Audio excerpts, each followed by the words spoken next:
E aí, né, nesse evento que a gente se conheceu, é um evento, chama-se Started Weekend. Então é um evento que você tem um final de semana para montar uma empresa, resolver um problema, apresentar para uma banca, e tinha premiações específicas se a gente fosse ali a melhor ideia do final de semana. É, Tem várias dinâmicas, né? Algumas dinâmicas aí para fazer a galera se conhecer, trabalhar em conjunto alguns problemas, para ter uma experiência de como seria o final de semana.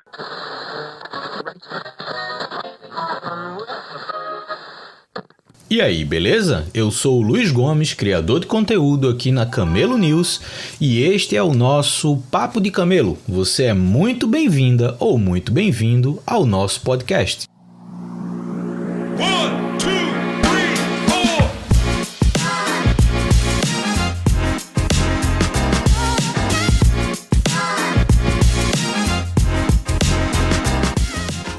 Estamos começando mais um Papo de Camelo. Hoje a nossa conversa vai ser com Vinícius da Mad Room e a gente vai conhecer um pouquinho mais dele, do que é que eles estão fazendo na Mad Room e um pouco desse cenário de tecnologias imersivas, metaversos. Então vai ser uma conversa bem interessante para quem tem interesse nisso e para quem conhece pouco sobre esses assuntos, conhecer um pouquinho mais a partir da vivência dele. Então, Vinícius, seja muito bem-vindo, obrigado por ter aceito o convite e eu já te devolvo com a pergunta que eu faço para todo mundo, que é: quem é Vinícius e como é que você chegou até aqui? A parte fácil é te devolver o agradecimento, agradeço demais o convite, Luiz. Fico muito feliz de poder estar aqui, espero conseguir compartilhar alguma coisa que tenha valor para o pessoal também, a vivência que a gente tem, que eu tenho específico nessa área, acho que é diferente do que a maioria das pessoas estão acostumadas. E aí, já engatando na resposta da pergunta, dessa primeira pergunta, e aí sim a parte difícil que é falar de si mesmo. Não acho que ninguém faz isso tão fácil assim, eu não sou exceção, mas vou tentar. E eu acho que vale a pena eu tentar explicar isso do ponto de vista de uma forma que apresente o meu ponto de vista em cima de qualquer coisa que a gente for falar nessa conversa. Então, eu acho que vale a pena me apresentar, na verdade, não me apresentar necessariamente, mas apresentar também os meus vieses, né? Quem que é que está falando aqui com vocês? Eu tenho 30 anos, então já tenho um recorte de idade aí, o pessoal já vai saber mais ou menos com que tipos de tecnologias eu me relacionei ao longo do tempo. Eu sou biólogo de formação, então tem mais um viés aí que também é relevante, que um biólogo está fazendo, trabalhando com realidade virtual, metaverso, essas coisas todas. Eu gosto muito de criação de forma geral, então acho que aí a gente começa a amarrar alguns nós, né?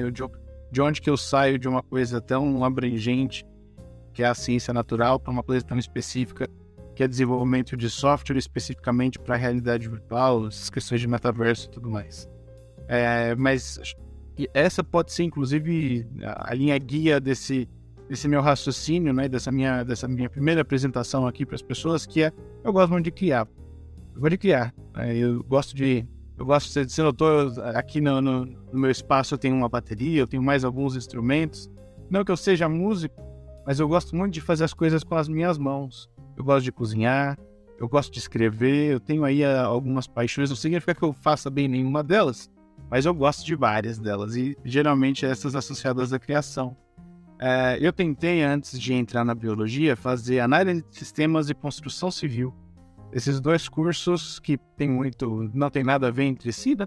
Mas tem muito a ver com criação. Quando eu cheguei a entrar nesses cursos, eu cursei 1 ano de civil, até eu desistir. Eu ia para a faculdade lendo livros de história, de biologia, e a galera perguntava: pô, mas por que você não tá lendo livro de física ou de cálculo? Eu falei: pô, é mesmo, né? Por que eu não tô lendo livros de física e cálculo? E aí, quando eu fui para análise de sistemas, eu li o livro de física, eu li o livro de cálculo. Eu falei: mas peraí, não tem física, não tem eletromagna lá na análise de sistemas, eu tava lendo coisas sobre isso.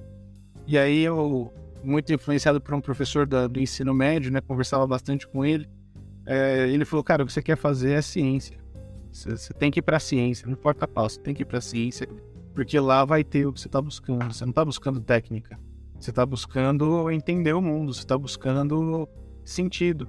E eu concordei com ele e decidi fazer biologia, porque pra mim a biologia é a ciência que vai manifestar todas as outras, né? Então, a gente tem a física, a gente tem a química, a gente tem todas as as ciências aí disponíveis, e eu acho que na biologia a gente consegue observar a manifestação de tudo isso, sabe? A gente consegue ver a física funcionando, a química funcionando. Então, nesse sentido, eu fui parar na biologia, ainda com a ideia de criação, porque na época falava-se muito de genética. A gente tem uma pesquisadora bem famosa no Brasil, que é a Maiana Zatz, lá da Faculdade de Biologia da USP, Instituto de Biociências da USP. E eu lembro que eu tinha visto matérias dela no jornal, eu tinha ficado encantado com a possibilidade da genética como um todo. Ela não trabalha necessariamente com isso, mas ela me trouxe conhecê-la e conhecer o trabalho dela me trouxe essa percepção da bioengenharia. E eu falei, pô, é isso que eu quero fazer, eu quero modificar organismos geneticamente e construir coisas a partir disso. Pô, isso é demais. E aí eu entrei na biologia e eu tive na graduação o total de uma aula, onde eu fiz efetivamente o que eu gostava de fazer, que era uma aula de transfecção de bactéria. A gente pegou uma bactéria que não era resistente à penicilina e a gente fez uma transfecção de plasmídio, a gente colocou material genético nessa bactéria para ela passar a ser resistente à penicilina. Então, para mim, aquilo ali foi um negócio muito mágico. Pô, é muito legal, você mexe quase cozinha, né? Quase como cozinhar de fato. A experiência, as ferramentas, enfim, o próprio método. Então eu gostei muito daquilo, mas eu só tive uma experiência. E para mim foi pouco, né? Não que eu não tenha gostado do curso, acho que o curso é muito bom de forma geral, mas é um curso muito abrangente mesmo. Você trata de diversos assuntos e eu comecei a me afastar um pouco dele. E nesse afastar um pouco, eu comecei a me aproximar de outras coisas. As iniciativas aí de empresa júnior. Eu fiz o intercâmbio para os Estados Unidos pelos Ciências Sem Fronteiras em 2014, 2015. E nesse intercâmbio eu tive mais contato ainda com essa parte empreendedora da vida do cientista. Então, lá nos Estados Unidos eu fiz disciplinas de intro à economia, introdução ao marketing, introdução à administração, globalização econômica, empreendedorismo, criatividade. E fiz 2 disciplinas ali de astrobiologia, porque ainda tem um pouquinho de cientista dentro de mim. E aí eu voltei para o Brasil. Ainda com esse movimento de empresa, ainda não conhecia necessariamente startup, porque lá nos Estados Unidos tinha o termo, mas o termo não era tão descolado do empreendedorismo tradicional quanto é aqui. Aí quando eu vim para o Brasil que eu descobri uma cultura de fato diferente de startups e tudo mais. E nessa cultura, uma das coisas que a gente faz muito é networking, a gente conversa com muita gente, a gente participa de muito evento. E numa dessas eu conheci o Sandro, que é meu sócio, foi meu sócio na MedRoom. Desde o início, foi em 2015. Ele chegou nesse evento com uma ideia muito doida de fazer simulador cirúrgico em realidade virtual. Eu falei, pô, isso é doido o suficiente para me interessar. Foi amor à primeira vista, né? Eu gostei muito de trabalhar com ele no evento e a recíproca foi verdadeira. E a gente tocou desde então a MedRoom nessa linha. Acho que eu falei bastante, mas acho que fica claro todos os meus vieses, o que eu gosto de fazer e como eu enxergo as coisas. Isso é muito bacana porque, assim, uma coisa que a gente que convive com empreendedoras e empreendedores de startup todos os dias, uma coisa que a gente conversa e às vezes nem conversa, mas percebe, é esse comportamento criativo, né? E a gente muitas vezes vincula a criatividade a um dom, né? Então a pessoa tem um dom de criar, um dom de desenhar, um dom de fazer contas, enfim. E na prática a gente descobre, depois de um tempo, que a criatividade é uma prática, né? É óbvio que tem que ser uma área de interesse. Eu acho muito bacana histórias de vidas acadêmicas como essa tua, porque reflete muito o interesse por aprender, o interesse por criar. Tem uma coisa que você falou que eu achei muito massa e eu acho que conversa muito até com outro tema que está sendo discutido muito hoje, que é essa questão de inteligência artificial, que é você falar assim, eu gosto muito de fazer as coisas com as mãos. Eu tenho uma característica muito parecida, assim, eu gosto de atividades manuais, por exemplo, todo o conteúdo que eu crio, ele literalmente nasce num caderno. Quem é mais próximo a mim vê e comenta muito sobre meus cadernos. Tipo, eu sou o cara que vai, toda vez que entra num shopping, tem que ir numa livraria comprar um caderno. Porque eu gosto disso, eu gosto da escrita, não só a escrita digitada, mas a escrita à mão.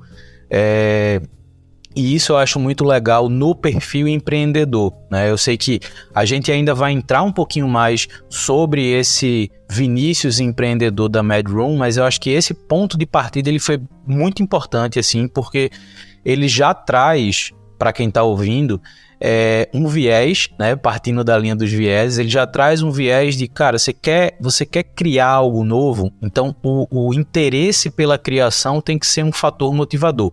Você tem que querer criar, né? Então não adianta você ser muito bom em alguma coisa.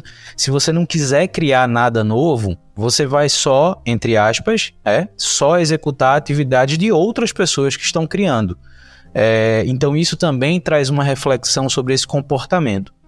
Bacana você ter trazido já esse primeiro contato com o teu sócio, né, com o Sandro, e a provocação que deu início à MedRoom. Né? Então, de fato, ouvindo um pouco dessa tua jornada, acredito que você receber isso dele deve ter dado aquela fritada na cabeça na hora. Tipo, meu irmão, como é que esse cara pensou nisso? De onde é que esse cara tirou esse negócio?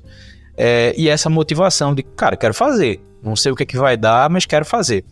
E eu queria voltar para esse ponto, ou continuar a partir desse ponto, perguntando um pouquinho mais desse início da MedRoom, né? Tu tava no teu intercâmbio, tu conheceu um cara, entre aspas, de novo, do nada, né? De um evento, de uma primeira interação, tu ouviu uma ideia, né? E aí a gente também já pode até ir para um outro lado, que é essa questão de compartilhar ideias, né? De você falar a sua ideia para outras pessoas. E você tem ali um interesse genuíno seu de participar, de se associar de alguma forma, né? Naquele momento talvez nem tão formal ainda, mas de se associar ao Sandro, para tirar a ideia da MedRoom do papel. E aí eu queria que você contasse como é que foi isso, né? Esse primeiro contato, esse interesse, isso aqui é muito doido e eu quero fazer, para, de fato, o lançamento da MedRoom no mercado, né? Até você dizer assim, cara, eu tenho um produto para oferecer a alguém. Como é que foi esse início de jornada para vocês? Acho que vale a pena a gente já deixar estabelecido aqui o time frame desse processo. De conhecer o Sandro foi 15 de outubro de 2015, até lançar o produto, que foi em abril de 2018. Então a gente aí tem 2 anos entre falar que legal, até efetivamente ter um produto oficialmente lançado, ainda incompleto, um MVP. A gente pode falar dessas coisas também. Eu sei que você tem aí um pouco de experiência com produtos também, né, Luiz? Então tem aí tem um caminho longo até do lançamento, até fazer alguma coisa que realmente preste, com respeito ao meu próprio produto. Mas acho que vale a pena já deixar estabelecido que a fala é rápida. Aqui a gente não tem tanto tempo assim, mas o processo foi longo, né? Tomou aí seus 2 anos. Mas comentando do começo, né? Desse ponto de partida que foi conhecer o Sandro, eu acho que ele tem algumas coisas que são muito interessantes de comentar, que primeiro é que ninguém faz nada sozinho, né? Eu acho que o Sandro é mais velho do que eu, ele tem 42, eu acho, hoje, então eu tenho 30, ele tem 42. Ele não é formado, né, não tem graduação, ele chegou a começar, mas ele não terminou.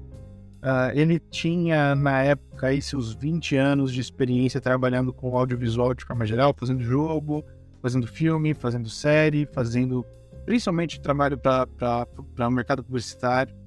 E ele teve uma experiência no projeto do Homem Virtual da Faculdade de Medicina da USP, que era um projeto que eles desenvolviam animações, modelos 3D relacionados à educação médica. Faziam aí anatomia, animações específicas para educação, enfim, uma série de produtos e atividades. Ele trabalhou lá por 4 anos, de 2004 a 2008, e depois ele foi trabalhar na publicidade. Em 2014, quando lançou a primeira versão do óculos de realidade virtual, ele teve chance de testar. Ele teve o insight de, isso aqui serve muito para educação, isso aqui serve muito porque a gente fazia lá no Homem Virtual. Então ele começou a prototipar bastante coisa.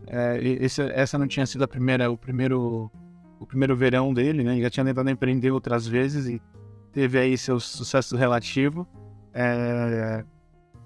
E por sucesso relativo, eu quero dizer bastante relativo mesmo, assim. Não chegou a conseguir ir muito longe. O que, por sorte, né, ou por competência, ou os dois, não foi o mesmo caso da MedRoom, mas o que aconteceu ali foi, ele já tinha também essa ideia de que a gente não faz nada sozinho. Então acho que esse é o ponto que eu queria trazer para começar essa parte da conversa, que tem que falar, falar, tem que conversar com as pessoas. Tem uma galera que a gente conversa que, mas será que não roubou a minha ideia? Esquece essa fita, mas é muito mais provável. Pode ser que sim, pode ser que eu roubei a ideia mesmo. Vamos contar nenhuma mentira aqui, também não. Mas a probabilidade é muito menor do que a probabilidade de você achar pessoas que você tem sinergia. E o Sandro é um caso muito específico, porque com esse background, ele estava num evento de um monte de moleque. Eu tenho 30 hoje, na época eu tinha 23. E eu já tinha alguma idade para estar na graduação, né? A galera geralmente vai lá para a USP passando no vestibular depois da escola. Eu tive já cheguei um pouco mais velho, eu já era um pouco deslocado. Imagino o senhor aí se ele tem 35 na época. Então ele já tinha um deslocamento aí demográfico, né? De idade natural. E aí, né, nesse evento que a gente se conheceu, é um evento, chama-se Started Weekend. Então é um evento que você tem um final de semana para montar uma empresa, resolver um problema, apresentar para uma banca, e tinha premiações específicas se a gente fosse ali a melhor ideia do final de semana. Tem várias dinâmicas, né? Algumas dinâmicas ali para fazer a galera se conhecer, trabalhar em conjunto alguns problemas, para ter uma experiência de como seria o final de semana. E aí, em algumas dessas dinâmicas, eu estava no grupo do Sandro, e a gente estava ali discutindo como resolver o problema proposto e tudo mais, e ele dava ideias de videogame. Então, aí se a gente fizesse um jogo de não sei o que, imagina um monte de engenheiro ali, galera da FEA, e veio um maluco e começa a falar de videogame. Não, porque tem um joguinho que tinha não sei o que. E aí, na hora, eu lembro que eu falei um jogo específico, a gente podia fazer tipo Stunts. A galera aí da mais antiga talvez lembre dos Stunts. E aí ele sabia do que eu tava falando, saca? Então ali eu falei, alguma coisa aqui já tem. Pelo menos uma sinergia cultural a gente encontrou.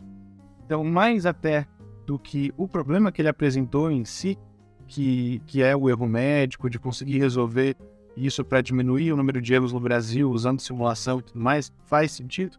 Mas mais do que isso, eu gostei de trabalhar com ele. Então, acho que isso também é muito importante de deixar claro. A ideia de não fazer nada sozinho e de ter rolado essa sinergia. Então, meio que eu faria quase que qualquer coisa, uma boa justificativa, é trabalhar com esse cara. Eu gostei muito, de verdade. E aí ele trouxe essa ideia. Ele já tinha essa experiência prévia na faculdade de medicina, falou que queria fazer, que já tinha prototipado algumas coisas. A gente formou um grupo ali de pessoas interessadas nessa mesma ideia e tocou, né? A gente foi pro final de semana, a gente fez o que dava pra fazer, de entrevista, conversar com a galera e tudo mais. E aí no final do final de semana você apresenta para uma banca e eles avaliam, né? E aí a gente foi lá, apresentou o nosso trabalho, o nosso projeto, e foi um desastre. Foi péssimo. Eu tenho esse pitch gravado até hoje para um momento histórico aí pra gente, que é os avaliadores ali colocaram a gente em bem pouca estima mesmo, assim. Foi uma apresentação muito boa. Em resumo, o feedback foi: eu entendi que existe um problema, mas eu não tenho a menor ideia do que vocês estão querendo fazer. Então isso aí já deu alguns insights pra gente do quão distante era tanto a nossa capacidade de comunicar, quanto o assunto que a gente estava tentando trabalhar lá em 2015. Realidade virtual ainda não tinha nem o óculos comercial direito. Tinha acho que o HTC Vive, mas ainda não tinha o óculos, que hoje se chama Meta, né, que foi comprado pelo Facebook, que trocou de nome. Então ainda era muito incipiente, né? E a gente estava tentando propor essas coisas. Pra nossa sorte, eu sou muito movido na base do ódio, sabe? Ao ter um feedback terrível, me deu, na verdade, vontade de... Ei, calma aí. Não é bem assim também. A gente trabalhou, olha aqui, a gente tinha juntado evidência. Eu estava convencido. Aí sim, agora sim, mais do que querer trabalhar com o Sandro, eu estava convencido pelo trabalho que a gente fez que tinha alguma oportunidade aí. Não sabia direito qual era. E me predispus a tentar caçar isso junto com o Sandro e as outras pessoas. No final das contas, ficamos só nós dois, né? Tiveram várias idas e vindas aí de pessoas ao longo do período. Algumas colaboraram bastante com a gente, outras já nem tanto. Mas no final das contas, quem assumiu a bucha mesmo fomos nós dois. E aí tem uma série de desafios, obstáculos, que vão desde, beleza, o que eu tenho que fazer então? Qual que é de fato o problema que a gente está tentando resolver aqui? Existe? Ele merece ser resolvido? é uma questão que as pessoas se importam, que elas são dispostas a gastar dinheiro para resolver.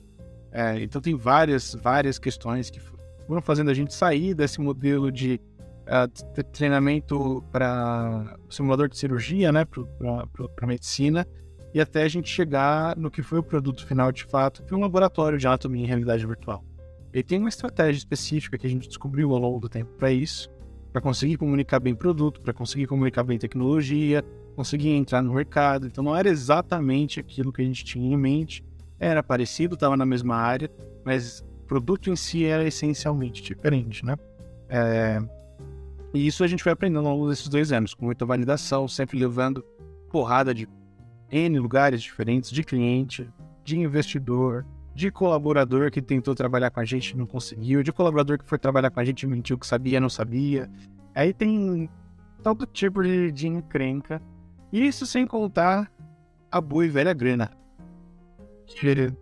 Hoje talvez as pessoas achem que tem uma bolha na parte de venture capital e tudo mais, talvez até tenha em determinados níveis de investimento, né? Mas com certeza o que se tem de investimento hoje ali de seed, angel, até Series A, nem se compara com o que tinha quando a gente começou lá em 2016, 2017 a fazer pitch. A gente meio que cresceu junto com o mercado de venture capital no Brasil, mais específico para a nossa área de health tech, né? Então, e isso aconteceu de fato, tem uma métrica muito boa para isso, que é nós recebemos investimento junto com o nascimento da Eretz Bio. A Eretz Bio é a incubadora do Einstein aqui de São Paulo. Então aconteceu quase que simultaneamente, né? A conversa de surgimento da Eretz acompanhou as conversas que a gente teve de investimento com o Einstein. E aí grana é outro problema, outra questão, tem naturezas que são diferentes, talvez valha a pena a gente trocar uma ideia sobre isso também. Mas é só para pelo menos colocar 2 grandes desafios nesse processo. Conseguir de fato entender o que precisa ser desenvolvido e conseguir recursos para fazer. Eu achei muito legal porque nessas conversas que eu acabo tendo aqui no Papo de Camelo, eu consigo descobrir conexões entre a minha história no ecossistema de startup e das pessoas que eu converso. Eu criei uma startup de logística num Startup Weekend em 2013, aqui em Recife. Eu venho da matemática, eu vou fazer algumas comparações disso, né? Eu vim do bacharelado em matemática e eu me meti em criar uma solução de tecnologia para logística marítima especificamente, transporte de cargas em containers. E eu lembro que nessa apresentação do final de semana, a gente também levou uma cacetada. Cara, levou uma cacetada assim histórica pra gente. E quando você falou, eu sou movido pelo ódio, parecia que eu tava me vendo no espelho, porque pra gente foi exatamente a mesma história. Depois dali, um olhou pra cara do outro e fez assim: meu irmão, eu simplesmente não vou aceitar esse feedback como verdade absoluta e a gente vai fazer esse negócio. Encurtar a minha história, porque não é o ponto hoje, mas em 2016 a gente vende parte dessa empresa pro Porto de Roterdã, na Holanda. Então assim, foi uma trajetória. Não foi um sucesso absoluto, eu vou na linha do seu sucesso relativo. Foi um sucesso relativo, mas, cara, frente àquele feedback, e eu digo até hoje, esse feedback negativo foi o melhor feedback que eu já recebi desde o dia que eu resolvi entrar nesse ecossistema de startups. Eu acho que aquilo ali mexeu em alguma coisa em mim que despertou esse lado empreendedor que eu nem sabia que tinha. E eu acho que ouvir você falar isso também é muito importante. E porque eu acho que isso é uma história que se repete N vezes e a gente acaba não conhecendo. E a gente acaba ignorando também o feedback negativo. Mas você começou a falar de uma coisa que eu acho muito bacana, que aí dá pra gente juntar 2 coisas numa pergunta só aqui. A primeira é você falar um pouquinho mais o que hoje é a MedRoom, né? O que é que ela se propõe, um laboratório, que você fala, um laboratório virtual de anatomia, mas tem um ponto importante para compor isso, que é essa questão de você ter uma ideia inicial e você ter uma jornada própria para chegar em de fato o que o mercado quer, ou que o mercado está disposto comercialmente a comprar, né? Então isso também é um ponto positivo. E o segundo ponto que eu quero atrelar para essa próxima pergunta, para você falar um pouco mais sobre isso, é essa relação com investidores, de uma forma geral, né? Porque eu também acompanhei esse processo do início do movimento Venture Capital no Brasil. E assim, na época, a gente via muito investimento em SaaS B2B. Se você tinha um SaaS B2B, se você tinha um negócio que poderia criar contratos de longo prazo com empresas, vendendo serviço, você tinha uma abertura gigante com investidores. Só que no teu caso, talvez mais complexo do que o meu, tu estava apresentando para o mercado uma solução que dependia, de alguma forma, de uma tecnologia que estava ganhando forma, estava ganhando corpo, que não era popularizado, né? Como você falou, o primeiro óculos foi lançado em 2015, né? Então, assim, você estava também acompanhando o desenvolvimento tecnológico. E aí eu queria que você contasse um pouquinho como é que foi essa experiência de, tipo, argumentar para captar investimento, se desenvolver enquanto produto. Bacana você ter entrado nesse ecossistema do Einstein. A gente tem uma startup investida que também passou por lá, que é a Fixed. Eu não sei se você já ouviu falar deles, o Felipe e o Herbert. Pois é.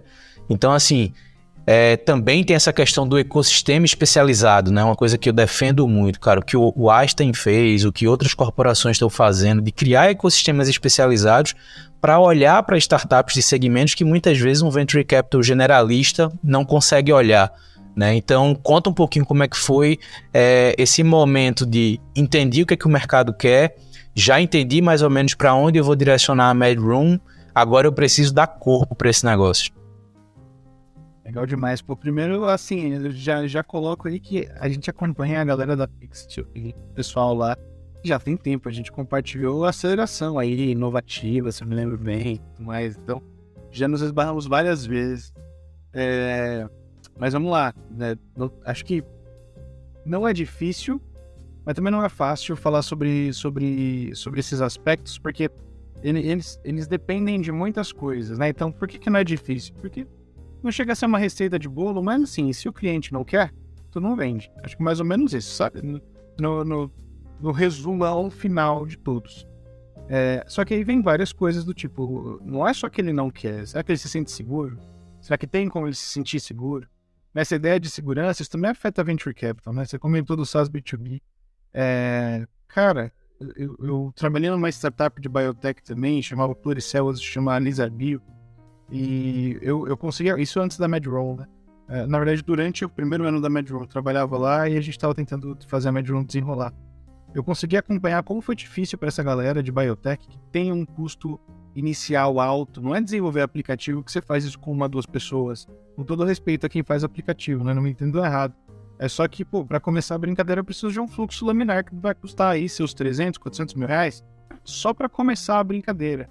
Então, se eu não tiver isso, eu não tenho nem como. Agora, imagina ter as pessoas que são especialistas para trabalhar em coisas tão específicas. Então, nessa parte de biotech, a gente sentiu muito essa distância do venture capital, em específico, talvez do termo venture, né? A galera meio que estava falando que era venture capital, mas estava buscando investimentos bastante o mais consolidado possível, né? Com esses contratos de longo prazo, com mais segurança. Certeza que você não estava jogando seu dinheiro no lixo. E não tem nada de errado com isso. Eu acho que é uma questão cultural, né? A gente observa que é diferente. No Vale do Silício é diferente. Talvez pela disponibilidade de recursos, talvez pela mentalidade, talvez pelo... Enfim, eu não tenho...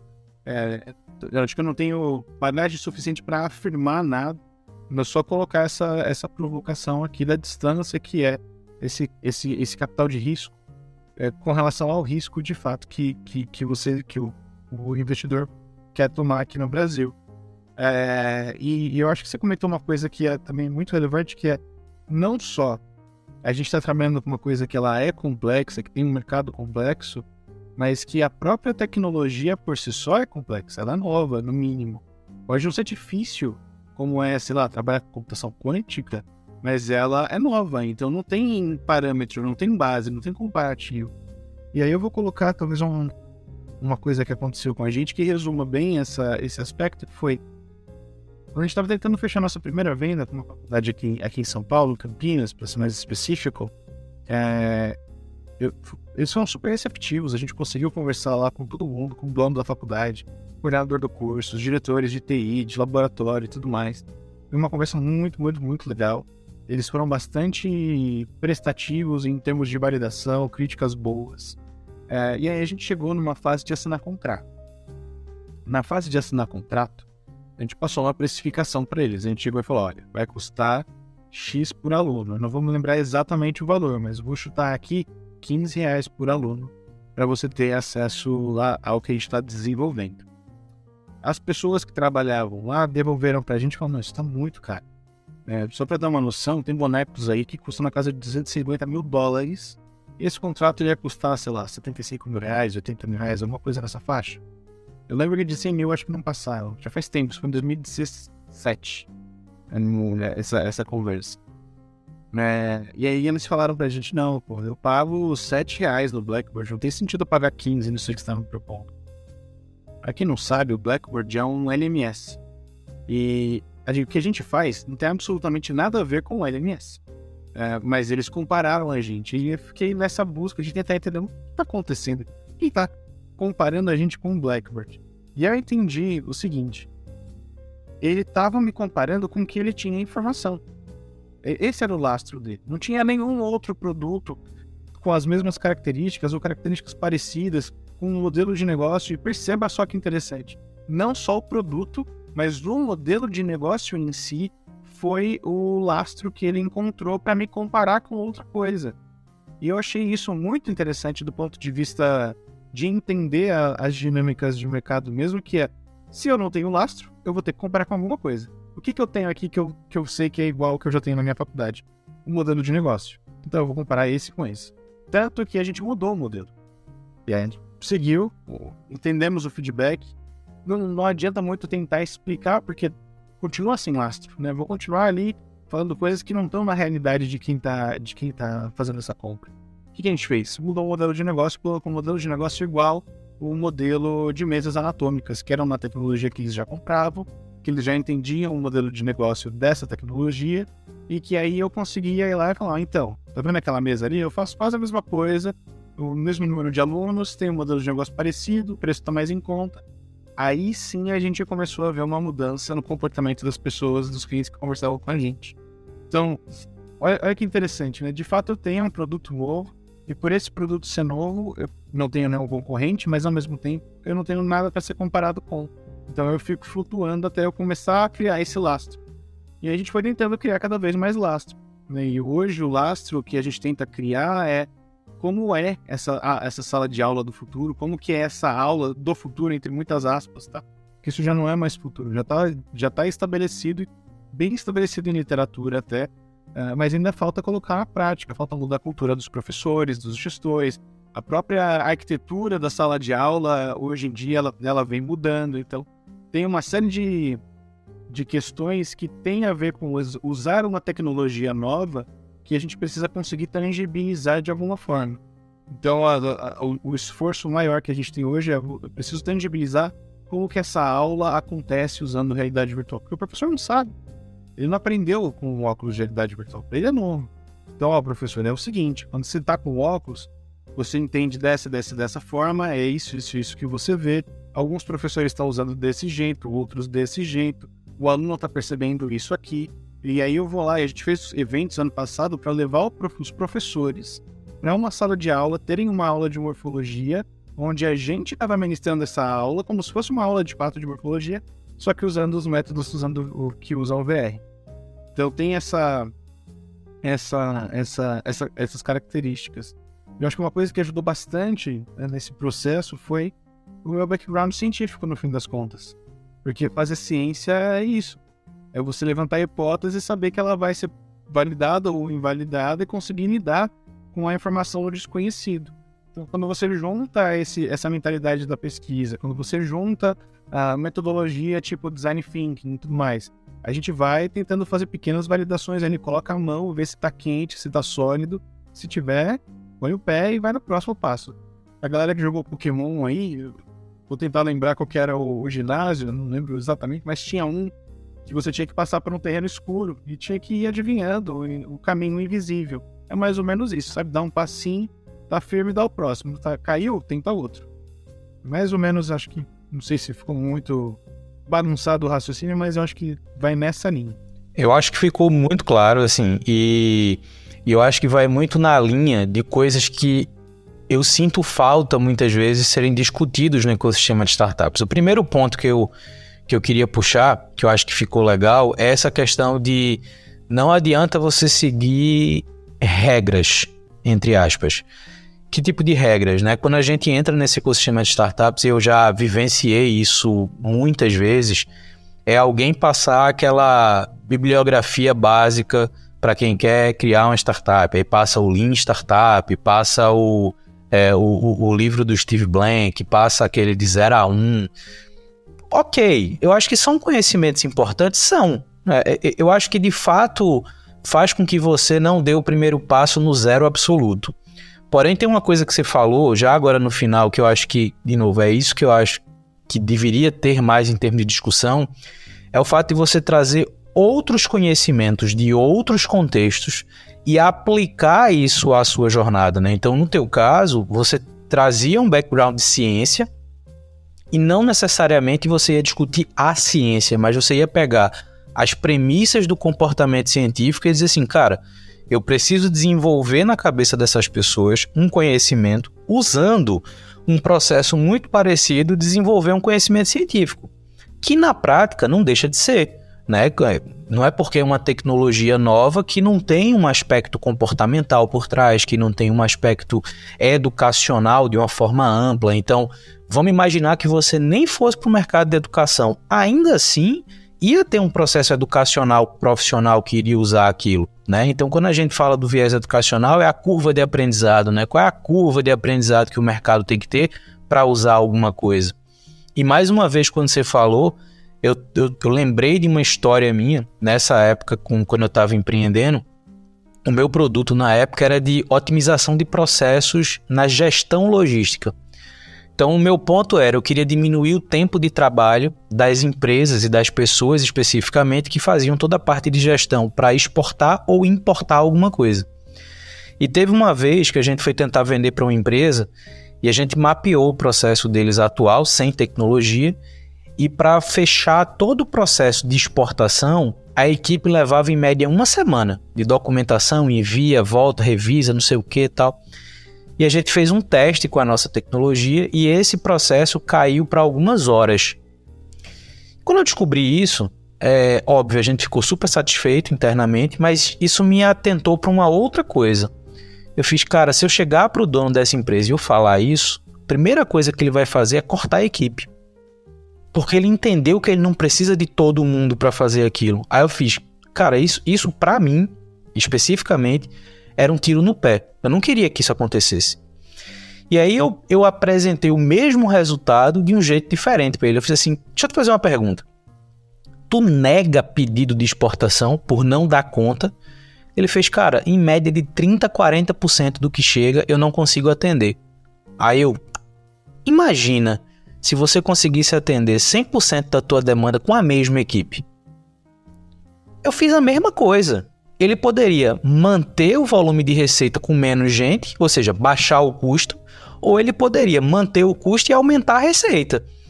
Só que, para mim, o segundo caminho, que eu acho que conversa muito com esse comportamento que vocês têm de interagir com os professores, de trazer essa galera para perto, é você dizer assim, não adianta eu colocar na cabeça da instituição, que querendo ou não é uma empresa, e na cabeça do estudante que está ali, querendo ou não, fervilhando tecnologia na cabeça deles, que isso é bacana, sem pegar um elemento central dessa história, que é o professor, que é aquela pessoa que vai ser o mediador do processo, né? Vai ser fazer de novo a alusão ao Startup Weekend, vai ser o facilitador desse aprendizado, né? Então, isso eu acho muito bacana, esse tipo de comportamento de quem está empreendendo, quando eu descubro pessoas que se comportam assim, eu acho muito legal, porque cria uma relação com o mercado, primeiro, muito mais transparente do que vocês estão fazendo. Achei muito massa essa sacada que você teve de tipo, ele precisa de um referencial para mim mais claro. E quando muita gente que tem startup chega para apresentar, principalmente quando o cliente é um perfil mais tradicional, ele vai ser comparado com qualquer outra tecnologia. Isso que você falou do Blackboard é crucial. E eu digo a você, hoje, eu estou como diretor de novos negócios numa empresa educacional, do Grupo Ser Educacional, que tem crescido muito, inclusive em medicina. Só que o grande ponto é o seguinte, quando qualquer empreendedor de EdTech, principalmente, chega para mim e fala, cara, o meu modelo de negócio eu cobro por aluno. Eu fiz, veja, eu já vou lhe dar um feedback antes de você falar com qualquer pessoa do grupo. Entenda que o valor por aluno que você vai cobrar não pode passar de, às vezes, poucos reais. Dependendo do curso, porque o curso de medicina, quando a universidade é privada, tem uma faixa de receita muito maior. Mas pensa num curso de administração, pensa num curso de economia, que a mensalidade geralmente é mais baixa. Se você chegar dizendo que vai cobrar R$5, às vezes é suficiente para a galera nem te ouvir. Então essa percepção também foi muito importante, porque você não era para ser comparado com outra tecnologia. Você deveria ser comparado como um elemento laboratorial. E aí quando você traz isso para a mesa, literalmente, abre a cabeça do perfil cliente. Fala, então você é aquilo de outro jeito. Exatamente. Então, esse resumo que você deu, e aí de novo, sim, ficou muito claro, e isso é muito massa, assim, para quem está ouvindo a gente, porque você inclusive trouxe figuras, né, que as pessoas podem mentalizar aqui para de fato conceber essa jornada de aprendizado de vocês. E uma coisa que eu queria trazer para essa conversa da gente é muito baseado numa dessas tendências que estão sendo de fato faladas agora para o mercado de tecnologia, que é tecnologia imersiva, metaverso, realidade aumentada, realidade virtual, enfim, todas essas possibilidades de interação tecnológica que estão sendo de fato discutidas. A própria Meta está sendo um carro-chefe nessa discussão, com seus altos e baixos, normal pelo momento que esse negócio está vivendo. Mas eu queria saber de quem está imerso nesse mercado, literalmente, como é que você enxerga isso, como é que você enxerga esse viés da educação pela tecnologia imersiva, o que é que a MedRoom trouxe de conhecimento para vocês, que vocês podem olhar isso num viés mais amplo? Eu talvez não seja a pessoa mais adequada para falar de metaverso, porque eu não sei se eu sou um dos mais entusiastas não, viu, Luiz? Acho que talvez pelo background científico, vou te falar o seguinte, não é que eu não acredito, eu não trabalhava com isso. Mas eu tenho dúvidas, por exemplo, se eu vou querer assistir um show de stand-up online. Ou então se eu vou querer assistir um show de música online. Eu tenho meus instrumentos aqui, né? Eu sou daqueles metaleirinhos que gosta de ir no meio da galera e ficar se batendo, sabe? Como é que eu faço isso? Eu acho que tem uma perspectiva em cima do metaverso que é... Beleza. Legal, temos possibilidades novas aqui. Mas eu tenho algumas dúvidas se a gente entende a natureza das nossas próprias necessidades para conseguir usar o metaverso e traduzir essas necessidades em ferramentas, em aplicações que sejam efetivamente úteis. E aí eu tenho questões, por exemplo, até com a própria Meta, né? A Meta ela tinha lá o Horizon Worlds deles que tinham aplicações, por exemplo, para arquiteto, né? Então você tinha lá os barquinhos, os avatares interagindo para montar um prédio no metaverso. Efetivamente falando, conheci alguns arquitetos nessa vida, já passei por reforma, então tenho aí construção civil também, é um dos temas que eu tenho muito carinho ainda. Eu não conseguia ver na prática esse tipo de coisa acontecer, porque as ferramentas elas são muito diferentes. O que estava sendo proposto dentro do Horizon da Meta é muito diferente da prática real do dia a dia de um arquiteto. E eu tenho até mais questões de o seu avatar lá dentro, todo cartoon, sabe? Esse negócio meio infantilizado. Será que as pessoas vão estar no momento em sintonia, né? Com o ambiente que elas vão estar trabalhando, com esse aspecto estético, com os equipamentos que a gente já tem que usar, enfim, essa usabilidade de forma geral. Então eu tenho muitas dúvidas ainda com relação acerca de qual é o alcance do metaverso. Eu sou muito crítico de coisas, tipo, acho que o metaverso, primeiro, não tem nada a ver com NFT, não tem nada a ver com criptomoeda. NFT, inclusive, eu sou muito, muito, muito crítico mesmo, eu ainda não consegui enxergar aplicações do mundo real para isso, sabe? Uma vez me falaram, não, porque você vai poder ir num show e você vai poder guardar o seu ingresso com um token único, vai ser esse negócio seu. Então, pô, se eu abrir minha maletinha aqui embaixo do meu guarda-roupa, eu tenho uns 20 ingressos de show que eu guardo já tem 15 anos, que inclusive eu gosto do fato deles estarem ficando meio amarelos, sabe? Fica um negócio mais antigo. Isso pra mim é fantástico, é uma coisa que o virtual não vai não entregar, inclusive. Então eu tenho ainda algumas dúvidas com relação a essas coisas. Então eu não falo muito com a corrente de vozes que falam de metaverso hoje. O que eu entendo, o que eu enxergo, o que eu acho que tem espaço para explorar e que são as fortalezas dessa discussão. Inclusive que a própria Meta traz isso, né? Acho que tem duas grandes coisas que elas mudam com o metaverso que a gente agora passa a ser capaz de fazer. A primeira delas é a gente vai poder interagir com o mundo virtual de uma forma que não era feito antes. Então a gente sai de um paradigma que é estritamente 2D para uma possibilidade, veja bem, uma possibilidade de fazer coisas em 3D.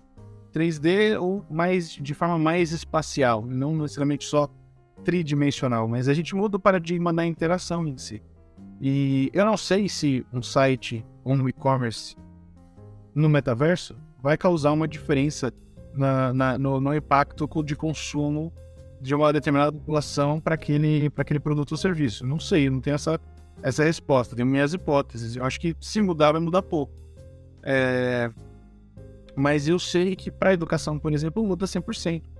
Porque a gente acrescenta uma forma de interação que até então não era possível. Então agora é possível vestir um óculos de realidade virtual e ver um coração humano batendo na minha frente, pegar ele com a minha mão, ter algumas sensações que são de fato sinestésicas. A gente não vai sentir ele, mas a gente pode sentir o controle vibrando. Tudo isso tem impacto real, fisiológico na nossa cabeça. Esse impacto fisiológico ele vai permitir que a gente faça duas coisas. Que a gente aprenda mais rápido e que a gente lembre do que a gente está aprendendo por mais tempo. Então eu não tenho dúvida nenhuma, e inclusive eu acho que isso está corroborado até pelos movimentos de mercado, que educação, de forma geral, é talvez o principal mercado para esse tipo de tecnologia. Educação, treinamento, simulação, todas as coisas que a gente precisa ter contato com, mas não pode ter no dia a dia, porque é caro, porque é inseguro, porque, enfim, seja lá qual for a indisponibilidade do acesso, a gente pode fazer dessa forma virtual. E eu tenho certeza que a gente ainda vai aprender muito sobre esse mundo virtual e como que a gente consegue não só reproduzir aspectos da nossa realidade, mas começar a construir uma nova realidade com seus próprios aspectos que vão favorecer determinadas ações e comportamentos nossos. Pode ser que não só reproduzir uma sala de cirurgia na hora de eu estar treinando ali na realidade virtual, mas talvez se eu colocar uma música de fundo, se eu colocar uma luz diferente, eu consiga construir um cenário, uma experiência, onde eu vou aumentar ou diminuir o tempo que aquele aluno chega no que a gente chama de suspensão de descrença, ou chega no estado de flow, que é um momento onde você está mais propenso a aprender. Então pode ser que eu consiga descobrir, novos fatores que não estão no mundo real, mas que no mundo virtual eu tenho esse controle, eu tenho essa possibilidade, e eu posso entregar isso para o meu usuário para ele ter algum ganho real. Isso tudo só pelo fato da gente poder interagir com uma coisa nova. Tem outro aspecto que eu também acho que é divisor de águas para o conceito do metaverso, que é a interoperabilidade dos sistemas. Essa interoperabilidade de sistema, eu acho que ela traz uma coisa que ela é central em termos de valor, que é métrica. A gente vai conseguir medir aspectos do uso, aspectos de comportamento, como a gente nunca conseguiu medir antes, porque a gente está interagindo de uma forma que a gente nunca conseguiu interagir antes. Então eu tenho todo o arcabouço de métricas que já estavam disponíveis, agora todas elas conectadas, porque os sistemas estão integrados de alguma forma, ou serão cada vez mais integrados, né? A gente já loga aí no N sites usando conta do Google, usando conta do Facebook. Então cada vez mais, talvez a gente vai ter uma experiência virtual onde a gente não sabe necessariamente qual é o limite dela, né? Onde é que a gente está num site para ir para outro site. Talvez essa experiência de troca de ambiente ela vai ficando cada vez mais fluida, cada vez mais talvez difusa, no sentido de o limite não ser claro. E isso vai favorecer essa troca de informação, isso vai favorecer uma coleta de dados. E a gente vai poder usar esses dados para N coisas. A gente pode usar eles para coisas boas, do tipo, vou descobrir gargalos ali da minha experiência educacional, que se eu modificar eu consigo melhorar essa experiência educacional.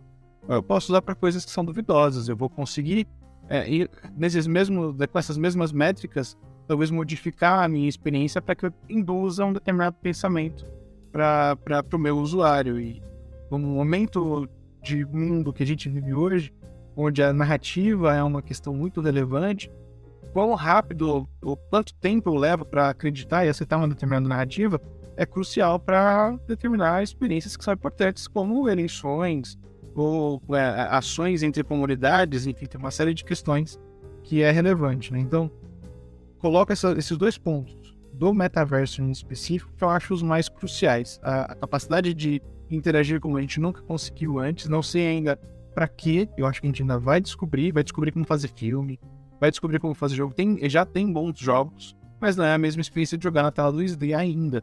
Mas eu acho que a gente vai descobrir essa receita de bolo que a gente tem hoje no teatro, de primeiro, segundo, terceiro ato, que a gente tem na literatura, de jornada do herói, esses frameworks.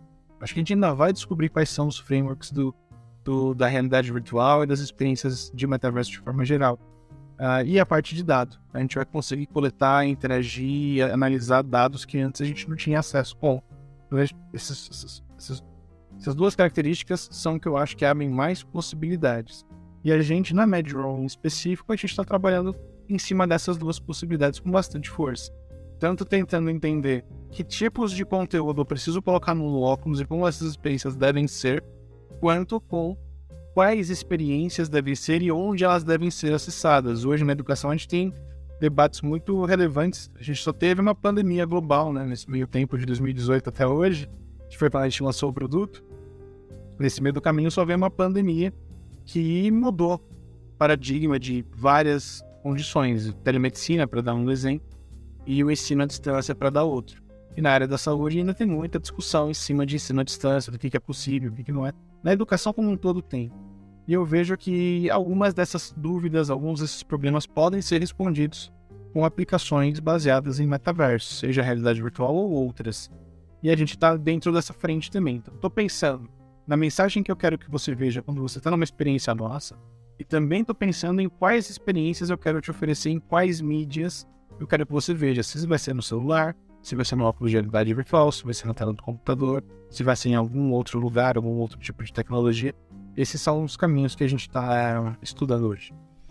Eu acho muito legal, tentar resgatar alguns pontos que eu achei importante. O primeiro é a visão crítica sobre metaverso, né? Então, eu queria, mais uma vez, ver mais pessoas com visões mais críticas sobre o uso do metaverso. E eu tenho muito cuidado com relação a isso, porque para muitas soluções que eu tenho visto hoje, o metaverso passou a ser o que a blockchain era 3 anos atrás. Se o empreendedor ou a empreendedora não falasse que tem blockchain, por exemplo, 3 anos atrás, é como se o negócio nem existisse ou nem pudesse ser viabilizado.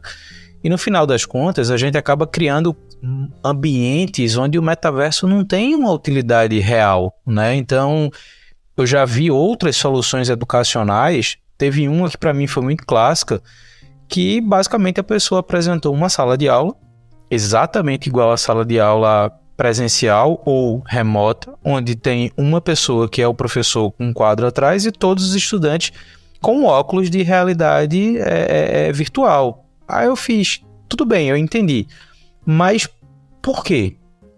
Não, mas porque a experiência é no metaverso. E aí eu vou muito nessa linha que você falou, cara, mas a experiência de metaverso, ela não é o livro lá, Jogador Número 1, onde você tem um avatar todo caracterizado com um personagem XYZ e você, entre aspas, tem uma vida ali dentro, né? Então, a gente é da época que a gente viveu o Second Life, né? Então, querendo ou não, mesmo antes dos óculos já existia essa ideia de você ter uma vida virtual, e isso teve seu fluxo, teve seu pico, teve sua queda, enfim. E isso eu achei muito legal na tua visão. Eu acho muito bacana pessoas que conseguem ter visão hoje sobre qualquer tipo de realidade imersiva, né, tecnologia imersiva, sobre 2 aspectos que eu acho que foi o que você também falou, só que talvez puxando um pouquinho para algo um pouco diferente, que é, o primeiro ponto é a questão de ter finalidade clara, né? Então, quando você entrega na mão de uma universidade, de uma faculdade, uma tecnologia, um software, um hardware que entrega alguma experiência nova, como você falou, você está dando utilidade, finalidade. E quando você tem finalidade, você consegue pensar a sua tecnologia para potencializar alguma coisa que você queira. No seu caso, você quer potencializar o aprendizado, né? Então, quando você pega finalidade clara e você consegue potencializar alguma coisa e essa potência é percebida, cara, você de fato se coloca na posição de, mesmo a gente falando de uma tecnologia que provavelmente vai ter muito a evoluir, mas mesmo assim, hoje, ela já começa a ter o que a gente gosta de falar no meio de startups, o ciclo de serviço completo. Você tem a experiência completa ali. E tem um outro ponto que eu também lembrei de uma outra história. Nessa época que eu tava na Holanda, eu conheci uma startup, se não me engano, eu posso errar o país, mas os fundadores eles eram da República Tcheca. E eles criaram, isso em 2016 também, eles criaram uma tecnologia imersiva para engenheiros de navio. Porque o que acontece?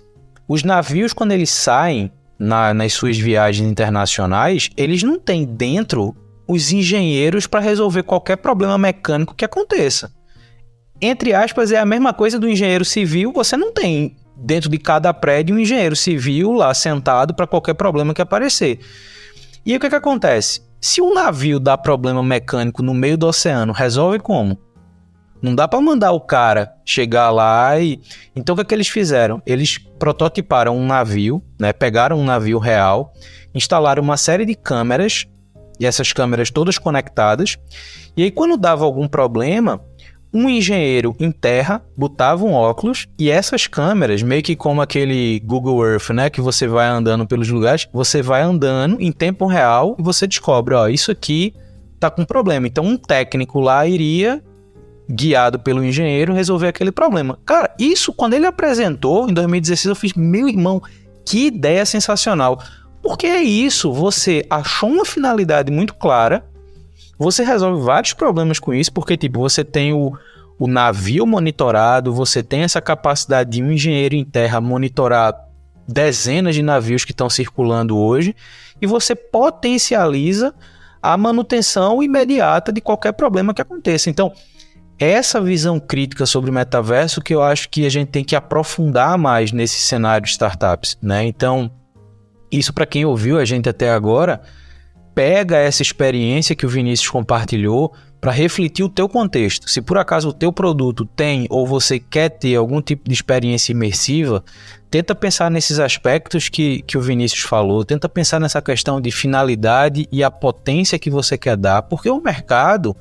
ele pode comprar tudo e ao mesmo tempo nada, se aquilo não fizer sentido, né? Então eu acho que essa percepção que você trouxe, Vinícius, de dar clareza ao mercado, entender aquilo que você está fazendo e você começar a provar, como você falou, existem pesquisas que mostram a potência que esse negócio pode trazer para o aprendizado, isso você fecha essa visão de serviço que para mim é crucial. Então, cara...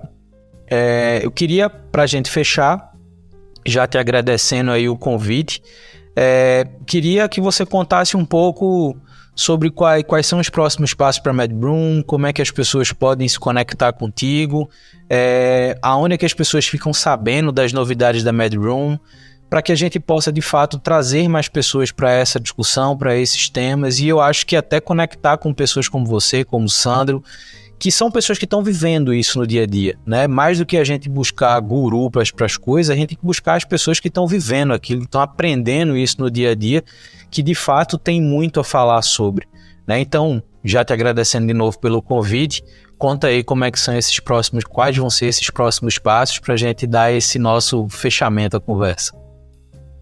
Eu acho que assim como foi antes, eu espero que a gente continue tentando descobrir de pouquinho. Então eu não vou me atrever aqui a tentar fazer uma receita de futurologia de daqui 5 anos a gente vai ter a plataforma XYZ. Mas eu acho que eu tenho alguns insights, a gente já tem aí algumas ideias, a gente já está programado para acontecer. Então a gente, por exemplo, a gente tem as nossas experiências com anatomia, morfologia. Uma das coisas que a gente tem trabalhado muito nos últimos anos nos últimos 2 anos em específico, e esse ano continua forte, são as simulações clínicas. Então, aí sim, de fato, fazer atendimento a pacientes virtuais.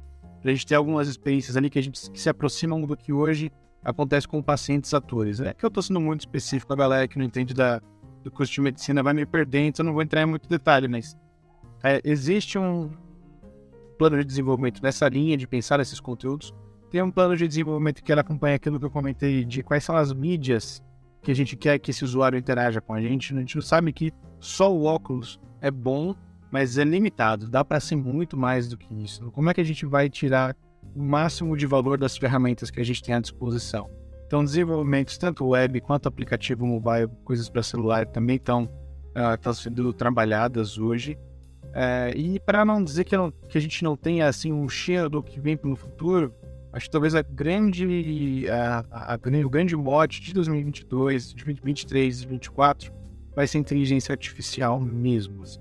Muita coisa que já era possível. Não estou nem falando porque o ChatGPT fez um sucesso, está com não sei quantos milhões de usuários. É legal isso tudo, mas eu tendo a pensar na IA bastante como ferramenta, né? Acho que o ChatGPT por si só não é um fim, né? Ele é um meio e, na verdade, nem um meio hoje ele é um meio para os desenvolvedores que estão usando esse monte de material aí. Eles estão dizendo que não estão gravando nada, mas alguma informação eles estão tirando desse monte de experiência, desse monte de gente que está fazendo pergunta para a inteligência artificial deles.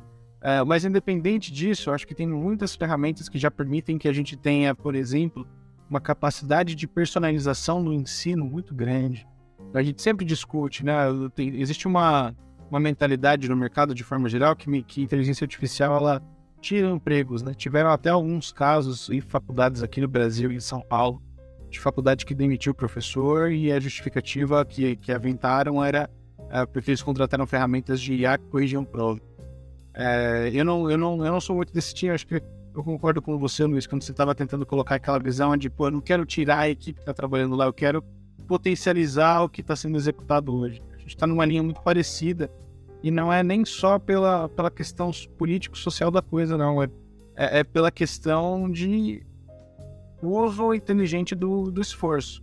A gente sabe que o modelo educacional industrial que a gente herdou da Revolução Industrial que a gente usa hoje, com salas de 100 alunos, de 200 alunos, ele não é eficiente. Né? Um professor para tudo isso de gente é muito pouco eficiente. Não estou dizendo que é errado ou que deu errado, porque estamos onde estamos por conta desse método. Mas a gente não precisa continuar nesse método. Dá para fazer coisas melhores. E eu acho que a tecnologia ela vem grande aliado para permitir que os professores e alunos eles tenham uma conexão mais próxima, uma conexão mais personalizada, onde a gente tenha uma proporção de alunos para professores mais interessante. E eu nunca descarto o papel do professor nesse processo, porque educação, antes de qualquer coisa, é transmissão cultural. É alguém que vive hoje passar uma vivência dele para alguém mais jovem que não teve aquela vivência. Né? A gente tenta antever. É sempre aquela frase, acho que do Isaac Newton, né? Se eu enxerguei mais longe e é porque eu estava sob ombros gigantes. É muito nessa linha, assim, sabe?